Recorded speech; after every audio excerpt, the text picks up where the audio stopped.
Teman gaib anakku. Malam itu, Lia sedang menirukan anaknya, Dika, yang baru berusia 5 tahun. Dika baru saja tidur di kamar sendiri, dan Lia merasa bangga karena anaknya semakin mandiri. Tapi, ada satu hal yang sedikit mengganggu pikiran Lia. Belakangan ini, Dika sering berbicara sendiri sebelum tidur.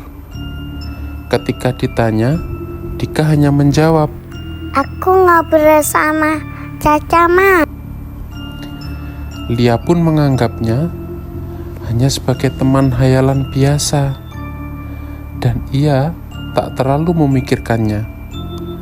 Tapi semakin hari, Lia merasa ada sesuatu yang berbeda. Dika menjadi sering ketakutan saat malam tiba, namun tetap menghabiskan waktu berbicara dengan Caca. Suatu malam setelah Dika tertidur, Lia mendengar suara berbisik dari kamar anaknya. Suaranya pelan, lirih, tapi dingin, seperti bukan suara anak kecil. Dengan jantung berdegup kencang, ia berjalan menuju ke kamar Dika. Dia membuka pintu sedikit dan mengintip ke dalam. Di bawah lampu tidur yang redup, ia melihat Dika duduk di tempat tidurnya, menatap lurus ke sudut ruangan. "Dika, kamu kenapa belum tidur?" tanya Lia, suaranya bergetar. Dika menoleh lalu menjawab, Caca bilang dia nggak suka di sini sama Mama. Lia merinding. Tiba-tiba ruangannya terasa semakin dingin, seolah ada yang mengawasi dari dalam. Lia memberanikan diri dan bertanya, "Dika, Caca itu siapa?" Dika tersenyum tipis. Caca itu teman aku yang tinggal di lemari, Ma. Dia bilang dia nggak suka sama orang dewasa. Dia hanya mau main sama aku, Ma. Sejak malam itu, Lia mulai memperhatikan hal-hal yang aneh. Dika semakin pendiam, sering terlihat muram, dan wajahnya tampak pucat. Setiap malam, Lia mendengar suara-suara samar dari kamar anaknya. Suara tawa lirih, bisikan-bisikan kecil yang membuat bulu kuduknya berdiri. Hingga suatu malam, suara itu semakin jelas.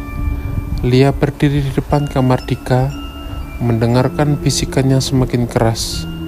Namun kali ini ia bisa mendengar kata-kata yang diucapkan. "Pergi, pergi." Suara itu berbisik dari dalam kamar. Lia memberanikan diri masuk ke dalam. Namun, ketika ia membuka pintu, dia hanya menemukan Dika yang sedang berdiri di depan kamar, menatap pintunya dengan tatapan kosong. Saat Lia mendekat, Dika perlahan menoleh padanya dan berbisik, Mama, Caca udah bilang jangan ganggu kita lagi.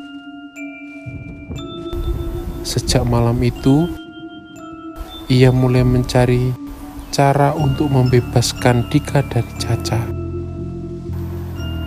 Tapi siapa yang tahu, mungkin Caca akan tetap tinggal dan mengawasi mereka dari balik pintu lemari, menunggu waktu untuk kembali.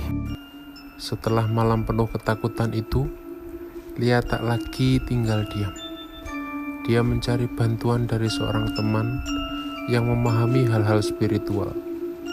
Temannya menyarankan untuk melakukan ritual sederhana, membersihkan kamar Dika dengan doa-doa, dan menaruh tanaman di dekat tempat tidurnya untuk menenangkan energi di kamar. Malamnya, setelah mengikuti saran itu, Lia menemani Dika tidur. Tapi, saat tengah malam, terdengar suara dari lemari yang perlahan-lahan berderak terbuka. Hati Lia berdegup kencang lagi, namun ia berusaha untuk tetap tenang. Dengan penuh keberanian, ia mendekati lemari itu sambil mengumandangkan doa. Dia membuka pintunya perlahan. Di dalam hanya ada tumpukan pakaian dan mainan Dika. Tak ada tanda-tanda Caca. Namun seketika udara terasa dingin dan Dika sedang setengah terjaga tiba-tiba berbisik pelan. Caca bilang dia harus pergi karena mama udah berdoa di sini.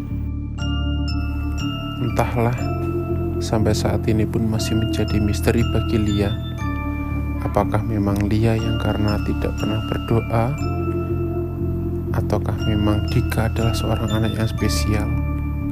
Nyatanya, sampai Dika dewasa pun mereka tetap berinteraksi. Akan tetapi interaksi mereka secara diam-diam, tidak pernah ditunjukkan ke orang lain ataupun ke Lia lagi. Mereka hanya berinteraksi berdua. Kemungkinan memang Dika adalah anak yang spesial.